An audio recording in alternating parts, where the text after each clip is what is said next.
Olá, meu nome é Hugo da Silva Rabelo, RU 3285569, do curso de Teologia Interconfessional do Centro Universitário Uninter. O trabalho será distribuído em 5 fases, onde na apresentação falaremos daquilo que motivou a realização deste trabalho, desta pesquisa. No slide 2, nós abordaremos o contexto da realidade da violência contra a mulher no Brasil. Em seguida, nós abordaremos alguns dados de um estudo de caso no município de Goiás Velho.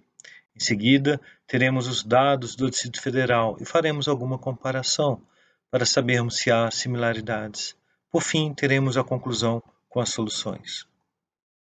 Este trabalho aborda a violência contra a mulher e ao cumprimento do portfólio da fase C2 do curso de Teologia Interconfessional Uninter. Vamos falar do contexto e da realidade da violência contra a mulher no Brasil. A violência como fenômeno, ela alcança diversas sociedades e ela se caracteriza ou se molda conforme as características sociais e socioeconômicas de cada sociedade.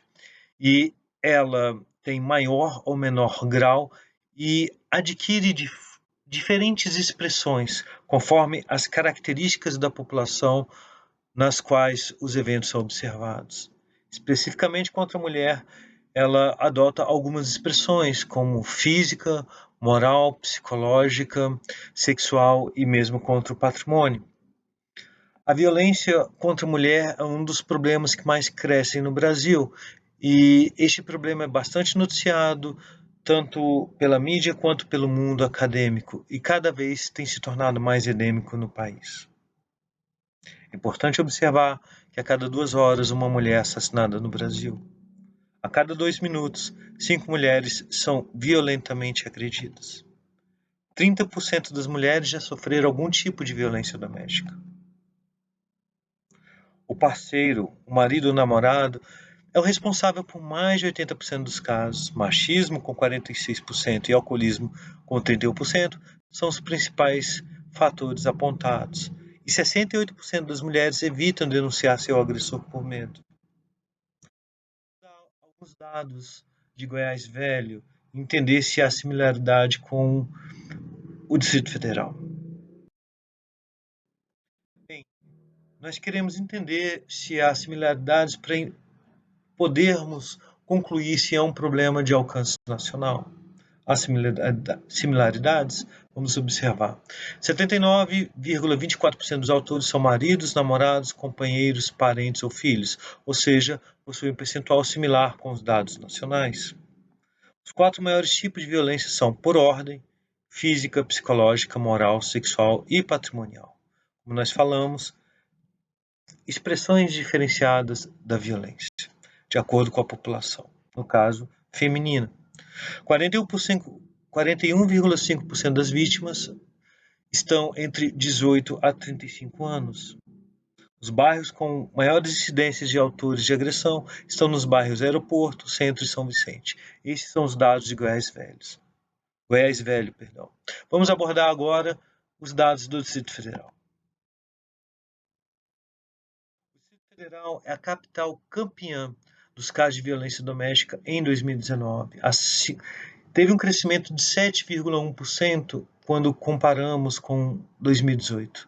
E a segunda capital no Brasil em casos de feminicídio, com um crescimento de 17,85% quando comparamos com 2018. E a quinta capital em estupros. Bem, 90,3% dos casos de violência doméstica são provocados por homens, 9,7% por mulheres, majoritariamente com muita expressão. Podemos observar que a maioria dos casos são por homens, apesar de existir um certo percentual, ainda que reduzido, de mulheres. Bem, 66% dos autores têm entre 18 a 40 anos e 65% das vítimas com 18 a 40 anos. Os maiores tipos de violência, no caso do Distrito Federal, e aí difere um pouco em relação ao Goiás Velho, são na ordem do Distrito Federal: psicológica, moral, física, patrimonial e sexual. Uma pequena inversão. 83,33% dos autores de feminicídio são companheiros, maridos, namorados ou ex-companheiros. Aqui os dados são similares aos de Goiás Velho, assim como os dados nacionais. Também cabe destacar o percentual da idade, 66% dos autores tendo 18 a 40 anos e 65% das vítimas de 18 a 40 anos, dados similares aqui com os dados nacionais e também de Goiás Velho. Bem, 9,2% dos autores são reincidentes e 10% das vítimas têm mais de uma ocorrência.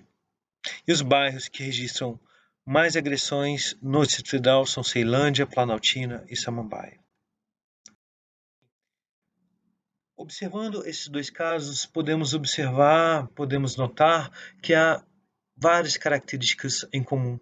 Tanto as características dos autores, as características das idades dos autores, as características das razões que provocam, são características que podem nos levar à conclusão de que este é um problema de alcance nacional que precisa ter uma política comum para o fenômeno. E algumas soluções que nós entendemos que seriam importantes, por exemplo, a padronização da informação. Nós observamos que, de acordo com o município, os dados coletados são diferentes. Por exemplo, em Goiás Velho, se abordou a formação e a renda dos agressores, dos autores. Já no Distrito Federal, essa informação não é tão expressa, ela não é tão clara. É importante também, como combate desse tipo de fenômeno, o fortalecimento dos instrumentos de comunicação da mulher, que são vítimas desse tipo de violência, ou seja, dos centros especializados de atendimento à mulher, o CEAM, as casas de abrigo, os núcleos de atendimento às famílias e aos autores de violência doméstica, o NAFAVD, aqui no Distrito Federal, as delegacias especiais de atendimento à mulher, DEAM. Okay? Então, é muito importante que estes órgãos responsáveis pelo atendimento às mulheres de vítima de violência, que eles sejam fortalecidos. Outra ação que é muito importante também é a execução contínua de campanhas nas escolas, em hospitais, centros de atendimentos sociais, ou seja, em toda a sociedade, como fortalecimento dos núcleos familiares. Entendemos que este é um fenômeno que também nasce da fragmentação do núcleo familiar. Então, o fortalecimento e campanhas para que este núcleo seja cada vez mais consolidado é uma importante forma de combate. E campanhas contra a violência doméstica, que sejam feitas em todos estes locais. E outra ação muito importante é a redução da impunidade relacionada aos crimes contra a mulher. Sabemos que, como nós vimos pelos percentuais de reincidência, que em torno de 10%, por exemplo, no Distrito Federal, são autores que cometem os crimes mais de uma vez. Se nós tivermos um combate efetivo e as penas aplicadas efetivamente a estes autores, entendemos que há um desincentivo à prática destes crimes contra a mulher. Bem, é isso. Gostaria de agradecer por você ter assistido e dar sua opinião. Obrigado.